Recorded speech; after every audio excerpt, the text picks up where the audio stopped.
શ્રીમદ ભાગવત અધ્યાય છઠ્ઠો નારદજીના પૂર્વચરિત્રનો શેષ ભાગ. શ્રી શુચિ કહે છે, હે શૌનકજી, દેવર્ષિ નારદજીના જન્મની અને સાધનાની વાત સાંભળીને સત્યવતી નંદન ભગવાન શ્રી વ્યાસે તેમને ફરી આ પ્રશ્ન કર્યો. શ્રી વ્યાસજીએ પૂછ્યું, હે નારદજી, તમને જ્ઞાનનો ઉપદેશ કરનારા મહાત્માઓ જ્યારે ચાલ્યા ગયા ત્યારે તમે શું કર્યું? તે સમયે તો તમારી ઉંમર ઘણી નાની હતી. હે સ્વયંભૂ, તમારી શેષાવરદા કેવી રીતે વીતી અને મૃત્યુ વેળાએ તમે કઈ વિધિથી પોતાનો દેહ ત્યાગ કર્યો? હે દેવર્ષિ, કાળ તો બધી જ વસ્તુઓનો નાશ કરે છે, તો પછી તેણે તમારી પૂર્વકલ્પની આ સ્મૃતિનો નાશ કેમ ન કર્યો? હે નારદજીએ કહ્યું શ્રી નારદજીએ કહ્યું, મને જ્ઞાનોપદેશ કરનારા મહાત્માઓ જ્યારે ચાલ્યા ગયા તે પછી મેં આ રીતે પોતાનું જીવન વિતાવ્યું. જોકે તે સમયે મારી વય ઘણી નાની હતી. હું પોતાની માતાનો એક જ દીકરો હતો. એક તો તે સ્ત્રી હતી, બીજું તે મૂઢ હતી અને ત્રીજું તે દાસી હતી. મારે પણ એના સિવાય અન્ય કોઈ સહારો ન હતો. મારી માતા મારા પર ખૂબ પ્રેમ રાખતી હતી. તે મારા યોગક્ષેમની ચિંતા તો ઘણી કરતી હતી, પણ પરાધીન હોવાને કારણે તે કશું કરી શકતી ન હતી. જેમ કઠપૂતળી નચાવનારાઓની ઈચ્છા મુજબ નાચે છે, તે જ રીતે આ સઘળો સંસાર ઈશ્વરને આધીન છે. હું પણ મારી માતાના સ્નેહ સંબંધના બંધાઈને તે બ્રાહ્મણ વસ્તીમાં જ રહ્યો. મારી ઉંમર માત્ર 5 વર્ષની હતી. દિશા, દેશ અને કાળ વિશે કશું જ જ્ઞાન ન હતું. એક દિવસની વાત છે, મારી મા ગાય દોહવા માટે રાતના સમયે ઘરની બહાર નીકળી. રસ્તામાં તેના પગે સાપ સ્પર્શ્યો. તેણે તે બિચારીને દંશ દીધો. તે સાપનો તો શો દોષ, કાળનું એવું જ નિદાન હતું.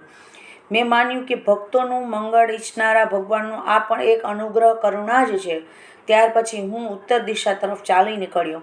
તે તરફ રસ્તામાં મને અનેક ધન ધાન્ય સંપન્ન દેશો, નગરો, ગામો, ભરવાડાની ઝળહળતી વસ્તીઓ, ખાણો, ખીણો, નદીઓ અને પર્વતોની તળેટીઓ, વાડીઓ, વન, ઉપવન અને રંગબેરંગી ધાતુથી યુક્ત વિચિત્ર પર્વતો જોવા મળ્યા. ક્યાંક ક્યાંક તો જંગલી વૃક્ષો હતા, જેમની મોટી મોટી શાખાઓની હાથીઓએ તોડી નાખેલી શીતળ જળથી ભરેલા જળાશયો હતા, જેમાં દેવતાઓને ખપ લાગતા કમળ હતા. એમની ઉપર પક્ષીઓ જાત જાતનો કલરવ કરી રહ્યા હતા અને ભમરાઓ ભમી રહ્યા હતા. આ બધું જોત જોતો હું આગળ વધ્યો. હું એકલો જ હતો. આટલી લાંબી વાટ કાપ્યા પછી મેં એક ભયંકર ગાઢ જંગલ જોયું. તેમાં નરકટ, વેણુ, સરસ્તંભ, કુશ અને મોટા મોટા વાંસ અને ગુફાઓ હતા. તેની લંબાઈ પહોળાઈ પણ ઘણી બધી હતી અને તેમાં સાપ, ઘુવડ, શિયાળ વગેરે ભયંકર જીવો રહેતા હતા. તે જોવામાં ઘણું ભયાનક લાગતું હતું. ચાલતા ચાલતા મારું શરીર, ઇન્દ્રિયો શિથિલ થઈ ગયા. હું ખૂબ ભૂખ્યો, તરસ્યો અને ત્યાં એક નદી જોવા મળી. તેમાં મેં સ્નાન, જળપાન અને આચમન કર્યું.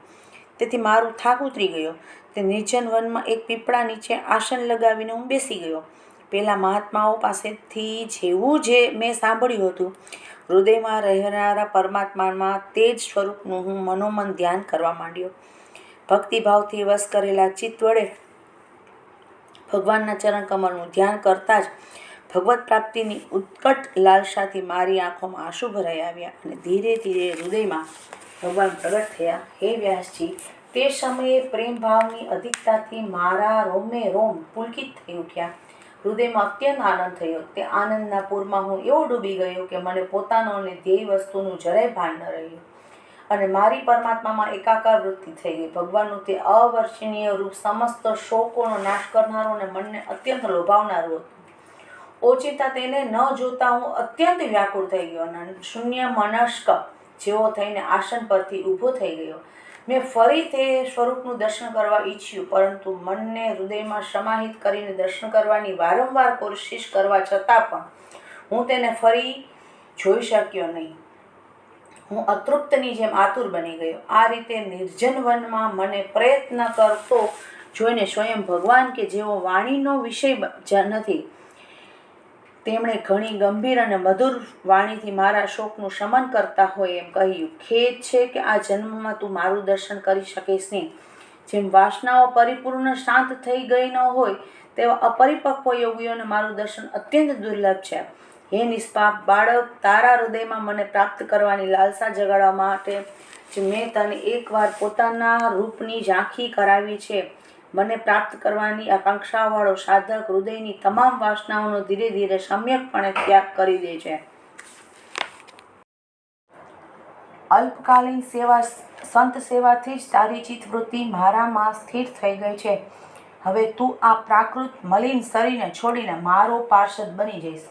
મને પ્રાપ્ત કરવાનો તારો આ દ્રઢ નિશ્ચય ક્યારેય કોઈ પણ રીતે તૂટશે નહીં. સમસ્ત સૃષ્ટિનો પ્રલય થઈ જવા છતાં પણ મારી કૃપાથી તને મારું સ્મરણ કાયમ રહેશે. આકાશ જેવા અવ્યક્ત સ્વર શક્તિમાન મહાન પરમાત્મા આટલું કહીને ચૂપ થઈ ગયા. તેમની આ કૃપાનો અનુભવ કરીને મેં તે શ્રેષ્ઠો કરતાં પણ શ્રેષ્ઠતર ભગવાનને મસ્તક નમાવીને પ્રણામ કર્યા. ત્યારથી જ હું લાજ સંકોચ છોડીને ભગવાનના અત્યંત રહસ્યપૂર્ણ અને મંગલમય મધુર નામોનું અને તેમની લીલાઓનું સ્મરણ અને કીર્તન કરતો રહ્યો છું. સ્પૃહા અને મદમત્સર તો મારા હૃદયમાંથી પહેલેથી જ નિવૃત્ત થઈ ચૂક્યા હતા. હવે હું આનંદપૂર્વક કાળની પ્રતીક્ષા કરતો પૃથ્વી પર જ વિચરવા લાગ્યો. હે વ્યાસજી, આ રીતે ભગવાનની કૃપાથી મારું હૃદય શુદ્ધ થયું, આસક્તિ મટી ગઈ અને હું શ્રી કૃષ્ણ પરાયણ થઈ ગયો. કેટલાક સમય પછી જેમ વર્ષાકાળમાં વીજળીનો એકાએક ઝબકારો થઈને પાછો શમી જાય છે, તેમ સમય આવી પહોંચતા મારો કાળ આવી ગયો. મને શુદ્ધ ભગવત સ્પાર્ષદ શરીર પ્રાપ્ત થવાનો અવસર આવ્યેથી પ્રારબ્ધ કર્મો સમાપ્ત થઈ જવાને કારણે 5 ભૌતિક શરીર નષ્ટ થઈ ગયું.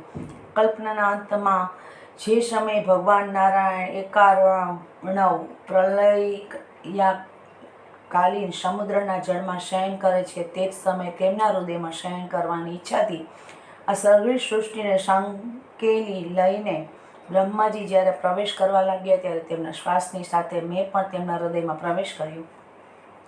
1000 ચતુર્યોગી વીતી ગયા પછી જ્યારે બ્રહ્માજી જાગ્યા અને તેમણે સૃષ્ટિ સર્જનની ઈચ્છા કરી, ત્યારે તેમની ઇન્દ્રિયોમાંથી પ્રગટેલા મરીચી વગેરે ઋષિઓની સાથે હું પ્રગટ થયો. ત્યારથી હું ભગવાનની કૃપાથી વૈકુંઠ વગેરેમાં તથા ત્રણેય લોકોમાં બહાર અને અંદર રોકટોક વગર વિચારતો રહું છું. મારા જીવનનું વ્રત ભગવાનનું ભજન અખંડ રૂપે ચાલતું રહે છે.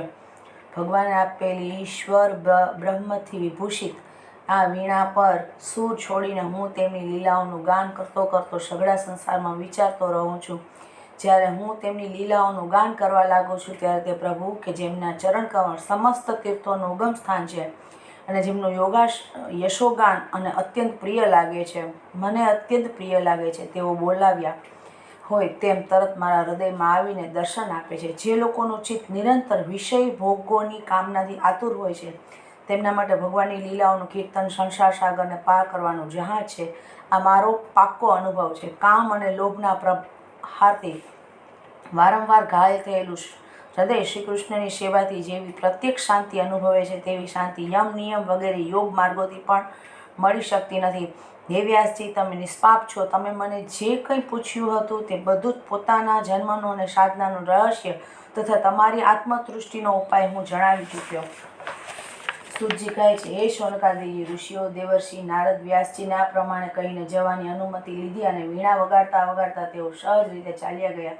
અહો, આ દેવર્ષિ નારદ ધન્ય છે, કારણ કે તેઓ પોતાની વીણા અને શાંકપાણી ભગવાનની કાંઈ કીર્તિ ગાઈને પોતે તો આનંદમગ્ન થાય જ છે, સાથે સાથે ત્રિવિધ તાપથી તપ્ત આ જગતને પણ આનંદિત કરતા રહે છે.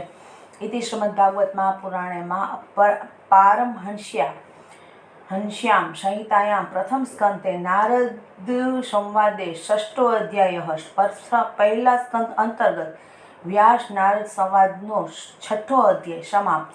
7મો અધ્યાય અશ્વસ્થામા વડે દ્રૌપદીના પુત્રોનું માર્યા જવું અને અર્જુનને કરેલું અશ્વસ્થામાનું માન મર્દન. શૌનકજીએ પૂછ્યું, હે સુતજી, સર્વજ્ઞ તથા સર્વશક્તિમાન વ્યાસ ભગવાને નારદજીનો અભિપ્રાય સાંભળી લીધો પછી તેમના ચાલ્યા ગયા બાદ વ્યાસજીએ શું કર્યું? સુતજીએ કહ્યું, બ્રહ્મ નદી સરસ્વતીના પશ્ચિમ કાંઠા પર શમ્યાપ્રાસ નામનો એક આશ્રમ છે. ત્યાં ઋષિઓના યજ્ઞો થતા જ રહે છે. ત્યાં જ વ્યાસજીનો પોતાનો આશ્રમ છે. તેમની ચારે બાજુ બોરડીનું સુંદર વન છે. તે આશ્રમમાં બેસીને તેમણે આચમન કર્યું અને સ્વયં પોતાના મનને સમાહિત કર્યું. તેમણે ભક્તિયોગ વડે પોતાના મનને પરિપૂર્ણ એકાગ્ર નિર્મળ કરીને આદિપુરુષ પરમાત્માને જોયા અને તેમના આશ્રયે રહેનારી માયાને પણ જોયા. આથી જ માયાથી મોહિત થઈને આ જીવ ત્રણેય ગુણોથી અતીત હોવા છતાં પણ પોતાને ત્રિગુણાત્મક માની લે છે અને માન્યતાને કારણે જે જન્મ મરણ રૂપી બંધનમાં પડે છે, આ અનર્થોમાં શમનનું સાક્ષાત સાધન છે. કેવળ ભગવાનનો ભક્તિ યોગ, પરંતુ સંસારના લોકો આ વાત જાણતા નથી. આમ સમજીને તેમણે વ્યાસજી આ પરમહંસોની સંહિતા એવા શ્રીમદ ભાગવતની રચના કરી. આના શ્રવણ માત્રથી પુરુષોત્તમ ભગવાન શ્રી કૃષ્ણ પ્રત્યે પરમ પ્રેમમય ભક્તિ થઈ જાય છે, જેનાથી જીવો શોક, મોહ અને ભય નષ્ટ થઈ જાય છે. તેમણે આ ભાગવત સંહિતાનું નિર્માણ અને તેની પુનરાવૃત્તિ કરીને આને પોતાના નિવૃત્તિ પરાયણ પુત્ર સુખદેવજીને ભણાવ્યું. શૌનકજીએ પૂછ્યું, શ્રી શૌનકદેવજી તો અત્યંત નિવૃત્તિ પરાયણ છે, તેમને કોઈ પણ વસ્તુની અપેક્ષા નથી, તેઓ સદા આત્મામાં જ સ્મરણ કરે છે, તો પછી તેમણે શા માટે આ વિશાળ ગ્રંથનું અધ્યયન કર્યું? સૂતજી કહે છે, જે લોકો નિરંતર આત્મામાં જ રમણ કરે છે, રહે છે અને સદા ભગવાનનું જ મનન ચિંતન કરે છે, તથા તેવા જ્ઞાનીઓ તથા ભગવાનની નિર્હેતુક ભક્તિ કરતા રહે છે, કારણ કે ભગવાનના ગુણ જ એવા મધુર છે કે જે સૌને પોતાની તરફ ખેંચે છે. વળી શ્રી સુખદેવજી તો ભગવાનના ભક્તોના અત્યંત પ્રિય છે. ગુણોએ તેમના હૃદયને પોતાની તરફ ખેંચી લીધું અને તેમણે ભક્તિભાવથી ભરાઈને આ વિશાળ ગ્રંથનું અધ્યયન કર્યું. હે શૌનકજી, હવે હું રાજશ્રી પરીક્ષિતના જન્મ, કર્મ અને મોક્ષની તથા પાંડવોના સ્વર્ગારોહણની કથા કહું છું, કારણ કે એમાંથી જ ભગવાન શ્રી કૃષ્ણની અનેક કથાઓનો ઉદય થાય છે. જે સમયે મહાભારત યુદ્ધમાં કૌરવ અને પાંડવો બંને પક્ષોના ઘણા બધા વીરો વીરગતિ પામી ચૂક્યા હતા અને ભીમસેનને ગદાના પ્રહારથી દુર્યોધનની જાંઘ ભાંગી ચૂકી હતી, ત્યારે અશ્વસ્થામાએ પોતાના સ્વામી દુર્યોધનનું પ્રિય કાર્ય સમજીને દ્રૌપદીના સૂતેલા 5 પુત્રોના મસ્તક કાપીને તેને ભેટ આપ્યા. આ ઘટના દુર્યોધનને પણ અપ્રિય લાગી, કારણ કે આવા નીચ કર્મની બધા જ નિંદા કરે છે. તે બાળકોની માતા દ્રૌપદીએ પોતાના પુત્રોનું નિધન, મૃત્યુ જોઈને અત્યંત દુઃખી થઈ. તેની આંખોમાં આંસુ છલકાઈ ઉઠ્યા. તે રોવા લાગી અને સાંત્વના આપતા અર્જુને કહ્યું, હે કલ્યાણી, હું જ્યારે તે આતતાયી અધમ બ્રાહ્મણનું માથું ગાંડીવ ધનુષમાંથી બાણોથી કાપીને તમને ભેટ આપીશ અને તમે તેના પર પગ મૂક્યા પછી જ પુત્રોની અંત્યેષ્ટિ ક્રિયા કરીને સ્નાન કરજો. હું ત્યારે તમારા શોકાશ્રુ લૂછીશ. આ પ્રમાણે મધુર વિલક્ષણ વાતોથી દ્રૌપદીને સાંત્વના આપ્યા પછી જેના મિત્ર અને સારથી શ્રી કૃષ્ણ છે, જેના રથથી ધજા પર હનુમાનજી બેઠેલા છે, તેવા અર્જુને કવચ ધારણ કરી હાથમાં કઠોર ધનુષ્ય લઈ રથ પર બેસીને ગુરુપુત્ર અશ્વત્થામાનો પીછો કર્યો અને બાળકોની હત્યાથી અશ્વત્થામાનું મન પણ ઉદ્વિગ્ન થઈ ગયું હતું. જ્યારે તેણે દૂરથી જ જોયું કે અર્જુન મારી તરફ ઝડપથી આવી રહ્યો છે, ત્યારે તે પોતાના પ્રાણોનું રક્ષણ કરવા પૃથ્વી પર જ્યાં સુધી ભાગી શકતો હતો ત્યાં સુધી રુદ્રથી ભયભીત સૂર્યની જેમ ભાગતો રહ્યો. જ્યારે તેણે જોયું કે મારા રથના ઘોડા થાકી ગયા છે અને હું બિલકુલ એકલો છું, ત્યારે તેણે માન્યું કે પોતાને બચાવવાનું એકમાત્ર સાધન બ્રહ્માસ્ત્ર છે. જોકે તે બ્રહ્માસ્ત્રને પાછું વળવાની વિધિ જાણતો ન હતો, તો પણ પ્રાણનું સંકટ જોઈને તેને આચમન કર્યું અને ધ્યાનસ્થ થઈને બ્રહ્માસ્ત્રનું સંધાન કર્યું. તે અસ્ત્રથી બધી જ દિશાઓનું એક ઘણું પ્રચંડ તેજ ફેલાઈ ગયું. અર્જુને જોયું કે હવે આ તો મારા પ્રાણ સંકટ આવી ગયું. ત્યારે તેણે શ્રી કૃષ્ણને પ્રાર્થના કરી. અર્જુને કહ્યું, હે શ્રી કૃષ્ણ, સચ્ચિદાનંદ સ્વરૂપ પરમાત્મા છો, તમારી શક્તિ અનંત છે, તમે જ ભક્તોને અભય આપનારા છો. સંસારની ભળભળતી આગમાં જેઓ બળી રહ્યા છે તે જીવોને તમાથી ઉગારનારા એકમાત્ર તમે જ છો. તમે પ્રકૃતિથી પર રહેનારા આદિપુરુષ સાક્ષાત પરમેશ્વર છો. તમે પોતાની ચિત્ત શક્તિથી ત્રિગુણમાં માયાને દૂર ભગાડીને પોતાના અદ્વિતીય સ્વરૂપમાં સ્થિત છો. તે જ તમે પોતાના પ્રભાવથી માયા મોહિત જીવો માટે ધર્મ, અર્થ, કામ અને મોક્ષ રૂપી કલ્યાણનું વિધાન કરો છો. તમારો અવતાર પૃથ્વીનો ભાર હરી લેવા માટે છે અને તમારા અનન્ય પ્રેમી ભક્તજનોને નિરંતર સ્મરણ અને ધ્યાન કરવા માટે છે. હે દેવાધિદેવ શ્રી કૃષ્ણ, આ ભયંકર તેજ બધી જ બાજુઓથી મારી તરફ આવી રહ્યું છે અને આ શું છે, ક્યાંથી અને શા માટે આવી રહ્યું છે તે હું જાણી શકતો નથી. ભગવાન શ્રી કૃષ્ણએ કહ્યું, હે અર્જુન, આ અશ્વત્થામાએ છોડેલું બ્રહ્માસ્ત્ર છે. એ વાત સમજી જ લે કે પ્રાણ સંકટ ઊભું થવાથી તેણે આનો પ્રયોગ તો કરી લીધો છે, પણ તે આ અસ્ત્રને પાછું વાળવાનું જાણતો નથી. અન્ય કોઈ પણ અસ્ત્રમાં આને દબાવી દેવાની શક્તિ નથી. તું અસ્ત્ર શસ્ત્ર વિદ્યાને સારી રીતે જાણે જ છે. બ્રહ્માસ્ત્રના તેજથી જ આ બ્રહ્માંડની પ્રચંડ આમને હોલવી દે. સુતજી કહે છે, અર્જુન વિપક્ષના અર્જુન વિપક્ષના વીરોને મારવામાં ઘણો પ્રવીણ હતો. ભગવાનની વાત સાંભળીને તે આચમન કર્યું અને ભગવાનની પરિક્રમા કરીને બ્રહ્માસ્ત્રના નિવારણ માટે બ્રહ્માસ્ત્રનું સંધાન કર્યું. બાણોથી વેષ્ટિત તે બંને બ્રહ્માસ્ત્રનું તેજ પરસ્પર ટકરાઈને સમગ્ર પૃથ્વી આકાશમાં ફેલાઈ ગયું અને પ્રલયકાળની સૂર્ય તથા અગ્નિની જેમ વધવા માંડ્યું. ત્રણેય લોકોને દઝાડનારી તે બંને અસ્ત્રોની વધેલી પ્રચંડ જ્વાળાઓથી પ્રજા બળવા લાગી અને તે જોઈને બધાને એમ જ માન્યું કે આ પ્રલયકાળમાં સાર્વત્રિક અગ્નિ છે. તે અગ્નિમાં પ્રજાનો અને લોકોનો નાશ થતો જોઈને ભગવાનના અનુમતિથી અર્જુનને તે બંને અસ્ત્રોને પાછા વાળ્યા. અર્જુનને આંખો ક્રોધથી લાલ લાલ થઈ રહી હતી. તેણે ઝપટ મારીને તે ક્રૂર અશ્વત્થામાને પકડી લીધો અને જેમ કોઈ દોરડાથી પશુને બાંધી લે તે જ રીતે બાંધી લીધો. અશ્વત્થામાને બળપૂર્વક બાંધીને અર્જુને તેને જ્યારે છાવણી તરફ લઈ જવા ઈચ્છ્યું ત્યારે કમલનયનના ભગવાને કોપિત થઈને તેને કહ્યું કે અર્જુન, આ અધમ બ્રાહ્મણને છોડવાનું ઠીક નથી. તેને તો મારી જ નાખ. તેણે રાત્રે સૂતેલા નિરપરાધ બાળકોની હત્યા કરી. ધર્મને જાણનારા મનુષ્ય અસાવધાન, ધૂની, ગાંડા, સૂતેલ બાળક, સ્ત્રી, વિવેક જ્ઞાન શૂન્ય, શરણાગત, રથહીન અને ભયભીત શત્રુ આટલાને ક્યારેય હણતા નથી. પરંતુ જે ક્રૂર અને દુષ્ટ મનુષ્ય બીજાઓની મારીને પોતાના પ્રાણી સૃષ્ટિની પુષ્ટિ કરે છે તેનો તો વધ કરવો જ યોગ્ય છે. કારણ કે તેવી આદતને લીધે જ તે જીવે છે તો વળી વધુ પાપ કરે છે અને તે પાપોને કારણે નરકગામી થાય છે. વળી મારી સામે દ્રૌપદી આગળ પ્રતિજ્ઞા કરી હતી કે માનિની જેણે તારા પુત્રોનો વધ કર્યો તેનું માથું હું ઉતારી લાવીશ. આ પાપી તેમજ કુળનો નાશ કરનાર આતતાઈએ તારા પુત્રોનો વધ કર્યો છે અને પોતાના સ્વામી દુર્યોધનને પણ દુઃખ પહોંચાડ્યું છે. તેથી અર્જુન, તું આને મારી જ નાખ. ભગવાન શ્રી કૃષ્ણે અર્જુનના ધર્મની રક્ષા લેવા માટે આ પ્રમાણે પ્રેરણા કરી. પરંતુ અર્જુનનું હૃદય મહાન હતું. જો કે અશ્વત્થામાએ તેના પુત્રોની હત્યા કરી હતી તો પણ અર્જુનના મનમાં ગુરુપુત્રને મારવાની ઈચ્છા ન થઈ. તે પછી પોતાના મિત્ર અને સારથી શ્રી કૃષ્ણની સાથે તે પોતાની યુદ્ધ છાવણીમાં ગયો અને ત્યાં અશ્વત્થામાને પોતાના મૃત પુત્રો માટે શોક કરતી દ્રૌપદીને સોંપ્યો. દ્રૌપદીએ જોયું કે અશ્વત્થામા પશુની જેમ બાંધીને લાવવામાં આવ્યો.